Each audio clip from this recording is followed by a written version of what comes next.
Good morning, YouTube. Good morning, good morning, good morning. You know,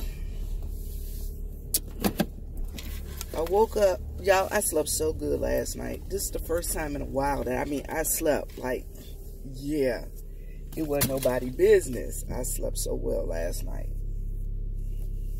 And you know what? I figured out, okay, so yesterday I went walking. This was the first real walking that I've done.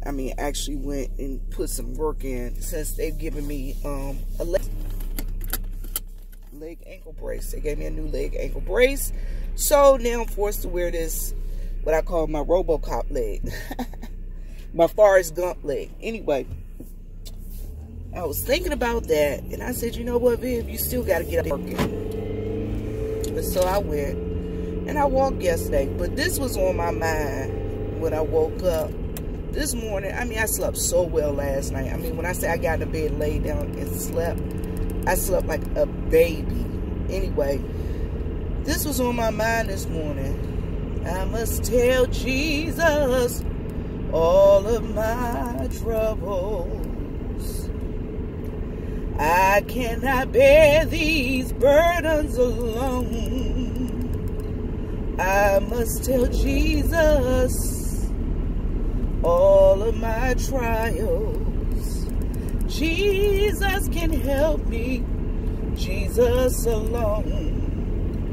I must tell Jesus, I must tell Jesus, Jesus can help me, Jesus alone. I must tell Jesus, I must tell Jesus, Jesus can help me, Jesus alone. And I'm going to tell y'all why I felt like that. Y'all, like I said, I got outside yesterday, I went walking, had a nice little communion with God. Did a couple of steps and dances and moved.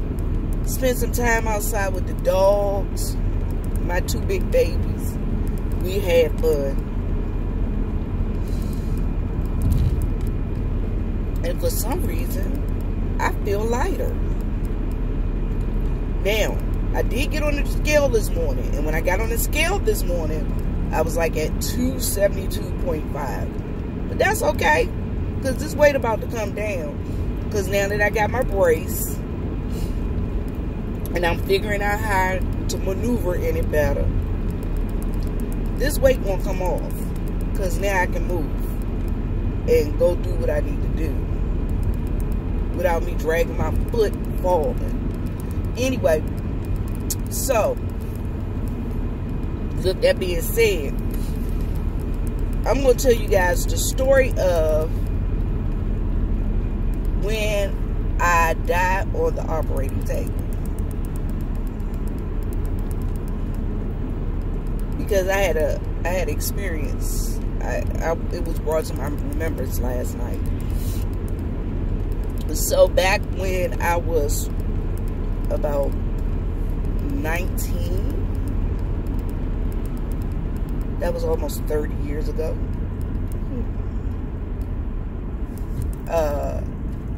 I had a surgery. I had my first stomach surgery. I've had like 6. That's why I can't have any children. So I've had like 6. So I had my first one. Anyway, during the surgery, well, okay, so when I woke up from the surgery, my throat was hurting and my chest was so sore. My body was so sore. So I was telling this guy next door to me that lived next door to me my experiences when I was in the operating room. I was like, yo, I felt like I was floating over my body. And I said, you know, it looked like I seen a bunch of people like bothering me and like shaking me and stuff. And I said, then I seen this lady with this long pretty hair, and she was a kind of heavy set lady, and she was like, and I said, you know, and then when I kind of came to her, we were kind of talking. I don't know what we said. I said, and then I felt this like light.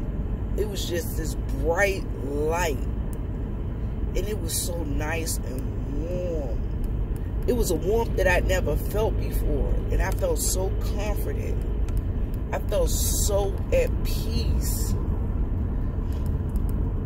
And then I heard a voice say, no, it's not your time yet. I got some more stuff for you to do. And I was begging, saying, no, please just let me stay here. Oh, it feels so good. Please, I just want to stay here. And this voice kept saying, no, it's not your time yet. I got some stuff for you to do. And I was like, okay. Now, when I finished telling this guy this story, y'all, I'm crying because every time I tell this story, I just think about the warmth and the gentleness of God. Anyway, I told the guy this story that was in the operating room with me. And he was crying at this time too. I'm like, what you crying for? He said, I ain't supposed to tell you this. But your heart stopped beating on the table and we had to resuscitate you. That's why your ribs and your chest and stuff is hurting. Because we had to resuscitate you. Your throat was so raspy.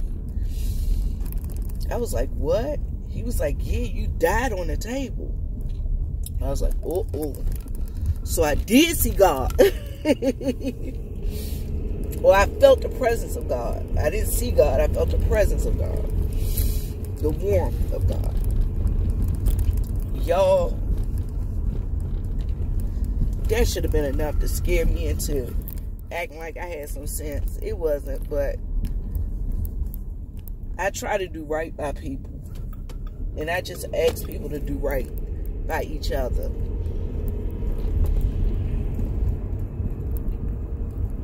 So, the moral of this story is,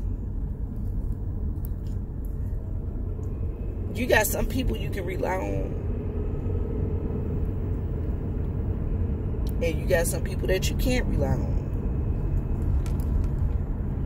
But God gives everybody a measure of strength that they can handle things. There are things that we can handle. He gives us all a measure of strength to handle the things that come at us daily. I know it seemed hard. It seemed rough. But believe me, no matter what nobody says to you,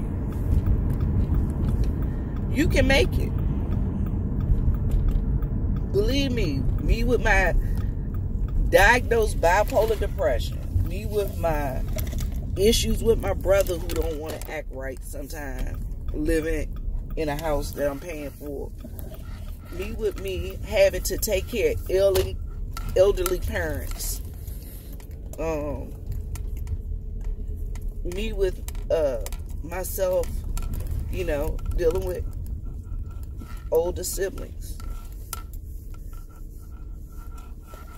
Jesus will help you get through it. God will help you get through it. He not going to put on no more on you than you can bear. I believe this. I can't believe I'm up on here tearing up this morning. So, some of the things I plan on doing. I'm going to let y'all go with me on my weight loss journey. I am going to allow you guys to go with me on my roller coaster ride, but all the way.